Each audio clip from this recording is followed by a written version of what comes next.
Black ambassador vintage. എടാ ഇത്ര നല്ല വണ്ടിയുള്ള വീട്ടിൽ നിന്നാണെന്ന് അറിഞ്ഞിരുന്നെങ്കിൽ നിന്നെ കുറച്ചുകൂടി സ്നേഹിച്ചാനെ. അങ്ങളേത്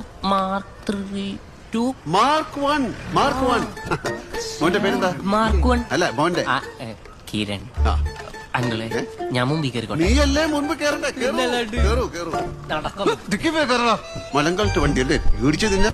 റെഡി. എന്റെ അപ്പാപ്പന് ഇതുപോലത്തെ ഒരു അംബാസഡർ ഉണ്ടായിരുന്നു തന്നെ, പക്ഷെ തൂക്കിയിട്ട് മണ്ടൻ. അങ്കിളുടെ മോനായിട്ട് ജനിച്ചാ മതിയായിരുന്നു. ഇത്ര അംബാസഡറുകൾ ഞാൻ ഓടിച്ചിരിക്കുന്നു. ഇത് വിന്റേജ് പറഞ്ഞാണോടാ? എടാ എടാ അലമ്പല്ലേ വണ്ടി ഇരിച്ച്. എടാ ഇതെന്താ ആർക്കും കൊടുക്കാണ്ട് ഓടിക്കുന്ന വണ്ടിയാ. കണ്ട മനുഷ്യന്മാർക്ക് ഓടിക്കാൻ പറ്റുന്ന വണ്ടി. എടാ നീ എത്ര അംബാസഡർ ഓടിച്ചതാണാ പറഞ്ഞേ? പിന്നെ എന്തുണ്ടാക്കാൻ അപ്പൂപ്പിന്റെ കാര്യം തട്ടിയാ